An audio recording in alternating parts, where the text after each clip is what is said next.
লরের গুড়ের পায়েস বানাবো। তো প্রথমে এখানে চালটা নিয়ে নিয়েছি। এখানে 50 গ্রাম গোবিন্দভোগ চাল আছে। এখানে খুব ভালো করে ধুয়ে নিয়েছি।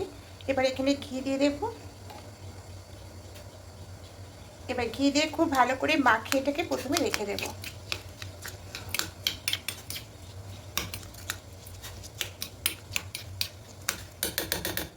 খুব ভালো করে মাখিয়ে নিয়েছি, এভাবে করে রেখে দেবো। এদিকে 1 লিটার দুধ বসিয়ে দিয়েছি। দুধটা খুব একটু ভালো করে জাল করে নেব। এটা প্যাকেট ফুল ক্রিম দুধ আছে। এখান থেকে কিছুটা দুধ নিয়ে নেব কাপের মধ্যে। এটা পরে কাজে লাগবে।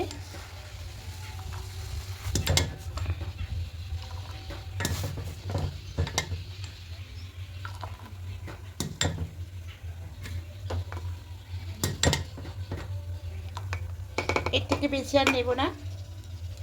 এবার দুধটা খুব ভালো করে ফুটিয়ে নিয়েছি দেখুন। এবার এখানে চালটা দিয়ে দেব।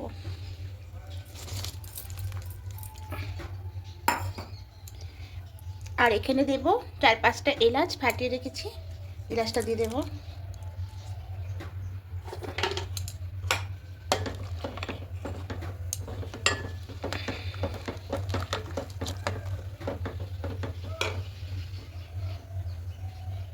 এদিকে একটা ছোট কড়াইয়ের মধ্যে কিছুটা ঘি দেব।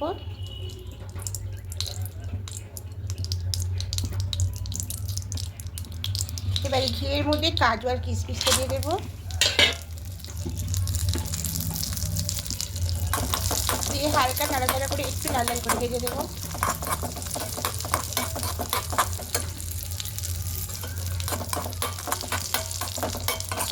হালকা করে ভেজে নিচ্ছি, গ্যাসটা অফ করে দেবো।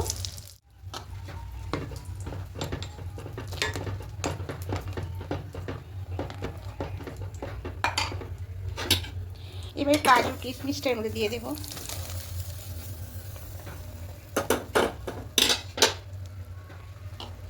খুব ভালো করে মিশিয়ে নেব। এবার এই দুধের মধ্যে এখানে 4 চামচ পাউডার দুধ দিয়ে দেবো। দিয়ে খুব ভালো করে মিশিয়ে নেব।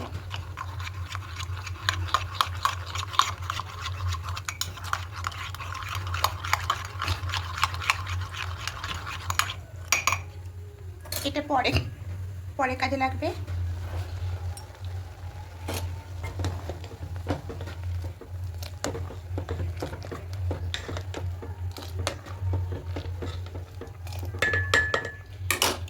এখানে সামান্য পরিমাণে লবণ দেব। দিয়ে খুব ভালো করে মিশিয়ে নেব। এবার গ্যাসের আঁচটাকে একদম কমিয়ে দেব।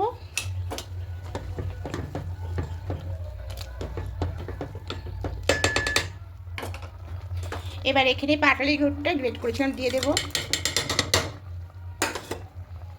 দিয়ে খুব ভালো করে মিশিয়ে নেব।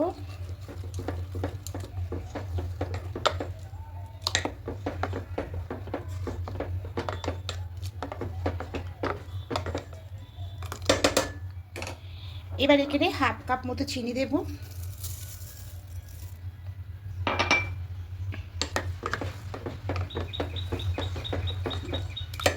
এবার গ্যাসের আঁচটাকে বাড়িয়ে দেব।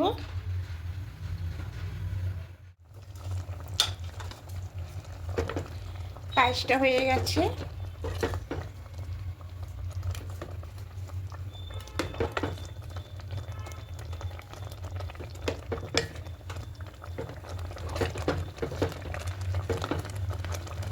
এবার গ্যাসটা অফ করে নামিয়ে নেব।